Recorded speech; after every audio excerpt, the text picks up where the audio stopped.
আসসালামু আলাইকুম সকল অভিভাবক মণ্ডলী এবং শিক্ষার্থীবৃন্দদেরকে ওয়াইস পয়েন্টের পক্ষ থেকে স্বাগতম। আজকে যে বিষয়টা নিয়ে আলোচনা করব মূল্যায়ন পদ্ধতি। আসলে অনেক জায়গা থেকে অনেকভাবে অনেক শিক্ষকরা অনেকভাবে এটাকে নিজের মতো করে বর্ণনা করার চেষ্টা করতেছে। তো আমরা যে বিষয়টা জানবো হচ্ছে মূল্যায়ন পদ্ধতিটা সম্বন্ধে এনসিটিভি থেকে যে নির্দেশনা বা নির্দেশিকা দেওয়া হয়েছে এবং এইটার মানে বিষয়টা হচ্ছে এনসিটিভির সদস্য অধ্যাপক মোহাম্মদ মশিউজ্জামান স্যার যেভাবে বলেছেন সেই আলোকে আমরা এটাকে আলোচনা করব। তাহলে যে বিষয়গুলো নিয়ে আমরা প্রথমে আলোচনা করব, বিস্তারিত আলোচনাকে আমরা বোঝার সুবিধার্থে এটাকে নিয়ে যে বিষয়গুলো নিয়ে আলোচনা করবো সেই বিষয়গুলো হচ্ছে আচ্ছা মূল্যায়ন পদ্ধতি অথবা শ্রেণীর নির্দেশিকা বা পরবর্তী শ্রেণীর নির্দেশিকা অনুসারে যেটা বলা হয়েছে সেটা হচ্ছে প্রথম যে বিষয়টা বলছে সেটা হচ্ছে গিয়ে শ্রেণীর উত্তরণ। শ্রেণীর উত্তরণ বলতে হচ্ছে গিয়ে বিষয় ভিত্তিক যে সাবজেক্ট গুলো আছে, আমরা জানি 10টা সাবজেক্ট আছে, বাংলা, ইংলিশ, তারপরে ইতিহাস ও সামাজিক বিজ্ঞান, বিজ্ঞান, তারপরে হচ্ছে জীবন জীবিকা, শিল্প সংস্কৃতি, এরকম যে 10টা সাবজেক্ট আছে 10টা সাবজেক্টে অবশ্যই তাকে বিষয়ভিত্তিক পারদর্শিতার মাধ্যমে কি করতে হবে, উত্তরণ হতে হবে। ঠিক আছে।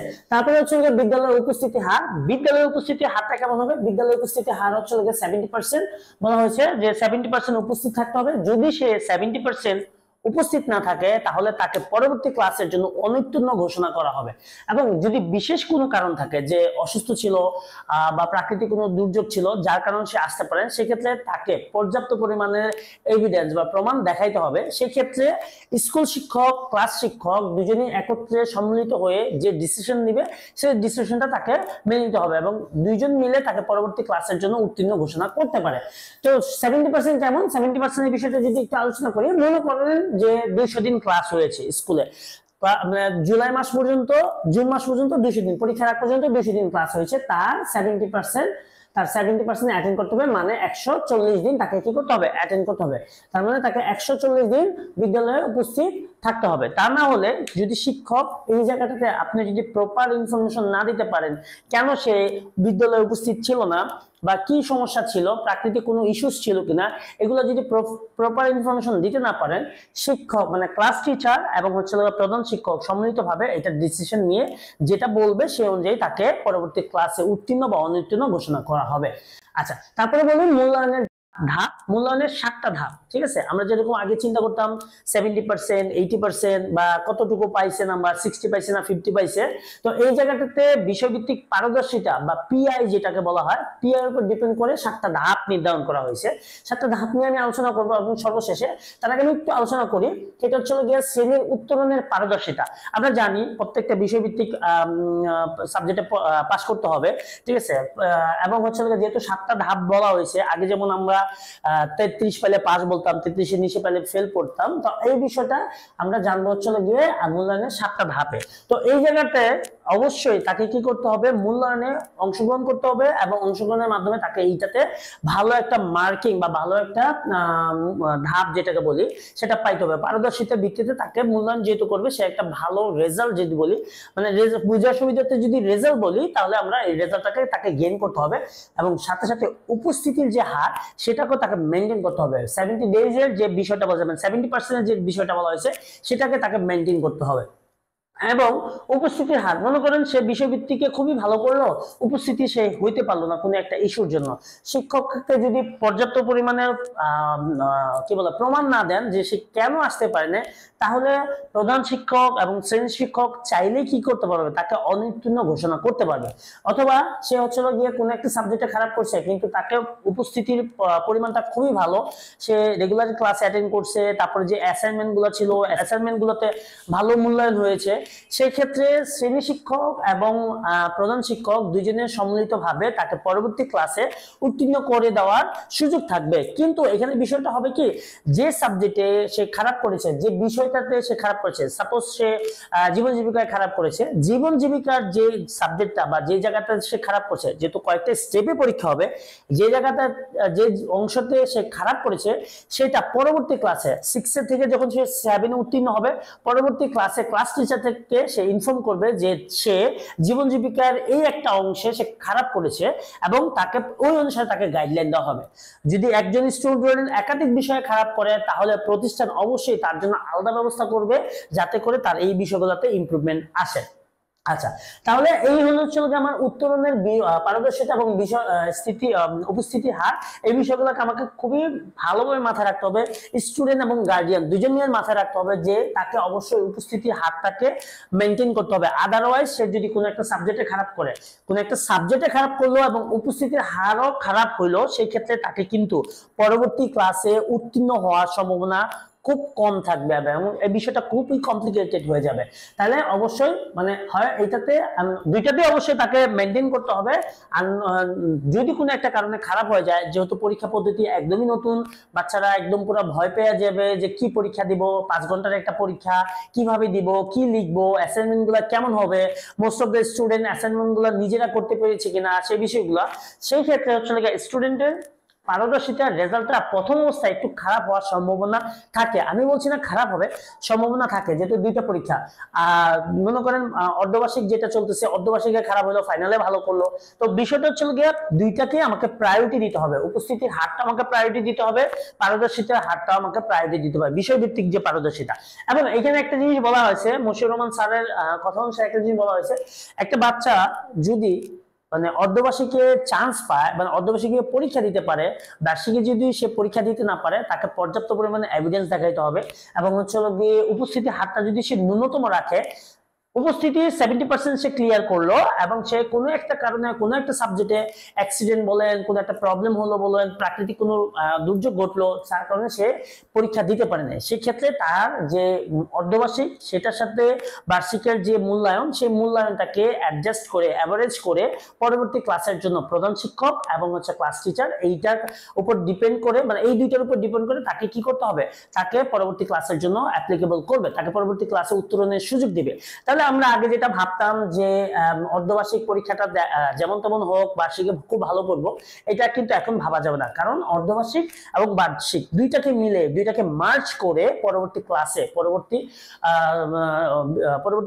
ক্লাসে, পরবর্তী শ্রেণীতে উত্তরণের সুযোগ করে দেওয়া হবে। তাহলে আমরা যেটা এখন আলোচনা করবো মানে সবচেয়ে গুরুত্বপূর্ণ বিষয় যেটা, সেটা হচ্ছে মূল্যায়নের যে ধাপ, মূল্যায়নের যে 7টি ধাপ।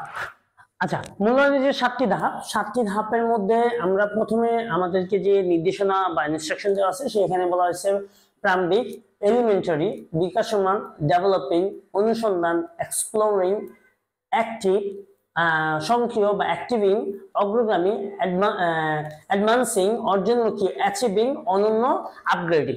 তো এইটাকে মানে মানে এটা তো আমাদেরকে দিয়ে দিয়েছে। আমার কাছে মনে হয় আমার বোঝার সুবিধার্থে, আমি আমার স্টুডেন্টদেরকে বোঝার সুবিধার্থে এটাকে আমি গ্রেডিং সিস্টেম করে নিয়েছি।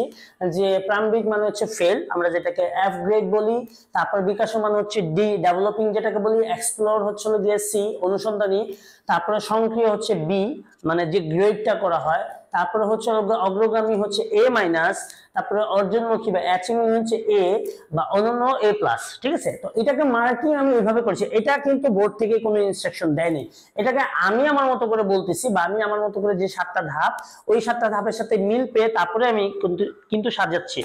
আমি জাস্ট একটা মানে একটা কাঠামো দাঁড় করতেছি যাতে আপনাদের বুঝতে বা স্টুডেন্টদেরকে বুঝতে সুবিধা হয়। যেমন ছিল যে ফেল কোনটা 30 থেকে 32, এইটা স্যাররা হয়তো বা মার্কিং করবে। আমি আবারও বলছি, এখান থেকে বোর্ড থেকে এখনো কোনো নির্দেশনা আসছে কিনা আমার জানা নাই, হয়তো স্যাররা মার্কিং করবে, মার্কিং করে এই যে 32 বা 30 বা 15 যেটাই পাইছে সেটাকে প্রারম্ভিকে ফেলে দিবে। তারপর হচ্ছে 33 থেকে 40 পর্যন্ত, 39 পর্যন্ত যেটা আছে এটাকে বিকাশমান ফেলে দিবে। কারণ সাবজেক্ট মার্কিং ছাড়া এই গ্রেডটা দেওয়াটা তাদের জন্য খুবই কষ্টসাধ্য হবে। আমি জানি না স্যারদেরকে এই বিষয়ে কোনো ইনস্ট্রাকশন দেওয়া হয়েছে কিনা, আমার এটা আসলে জানা নেই। তারপরে আমার কাছে মনে হচ্ছে স্যাররা এই প্রসেসটা ফলো করবে, এই 7টা ধাপের মধ্যে এই প্রসেসটা ফলো করবে। যেহেতু লিখিত একটা পরীক্ষা আছে, লিখিত পরীক্ষাটা যেহেতু 65 মার্কের 5 ঘন্টা, তার সাথে হচ্ছে একটা বিরতি আছে, মানে টিফিন টাইম আছে। তো ওনারা লিখিত পরীক্ষাটা কিভাবে এই আওতায় ফেলাবে, ওনারা মার্কিং করবে 32 বা 40 মার্কিং করে, তারপরে এই অনুসারে স্টুডেন্টদের মার্কিং দিয়ে দিবে যে সে প্রারম্ভিক, বিকাশমান। আসলে মার্কিং না করলে তো এই মানে অবস্থানে যাওয়া যাবে না, পৌঁছাতে পারবে না। উনি চাইলে তো কোনো একদিন স্টুডেন্টকে অনুসন্ধানী দিয়ে দিতে পারবে না। ঠিক আছে। সো অনুসন্ধানী যদি দিয়ে দেয়, একজন গার্ডিয়ান যদি গিয়ে বলে আমাকে আমার বাচ্চাকে কেন অনুসন্ধানী দিলেন বা আমার বাচ্চাকে কেন প্রারম্ভিক দিলেন, খাতাটা দেখান, তো ওনাকে মার্কিংটা দেখে তারপরে আইডেন্টিফাই করতে হবে যে উনি এখানে কিছু লেখেন সেজন্য মার্কিং করেনি। সো এটা আমার মনে হচ্ছে টোটালি আমার চিন্তা ভাবনা যে স্যাররা এই পদ্ধতিতে ফলো করবে, ফলো করে তারপরে এই পদ্ধতিতে মার্কিংটা ওনারা দিবে। তাহলে আমাকে একটু বিষয়টা বুঝতে হবে, আমাকে অবশ্যই যা লিখতে হবে 32 পাইতে হবে, বা তার উপরে আমাকে ভালো পেতে হলে ভালো রেজাল্টের জন্য আমাকে 80 উপরে থাকতে হবে সবকিছু ওভারঅল মিলে। যেহেতু একক কাজ হবে, উপস্থাপনা হবে, তারপর হচ্ছে লিখিত পরীক্ষা হবে, দলীয় কাজ থাকবে, এই বিষয়গুলোকে মাথায় রেখে ভালো মার্ক পেতে হবে। কারণ অর্ধবার্ষিক এবং হচ্ছে বার্ষিক এই দুইটাকে আপনার ফাইনালি করে মানে এই দুইটাকে মার্জ করে অ্যাভারেজ করে কিন্তু মার্কিং সিস্টেমটা করবে, বা এই বিকাশমান বলি বা অনন্য বলি এটাকে আপনার প্রধান দেওয়া হবে আর কি। সো আমাকে এই বিষয়টাতে খুবই ভালো করে মাথায় রাখতে হবে যে আমি কি লিখতেছি, কিভাবে লিখতেছি, তার উপর ডিপেন্ড করে কিন্তু আমার এই মার্কিংটা হবে।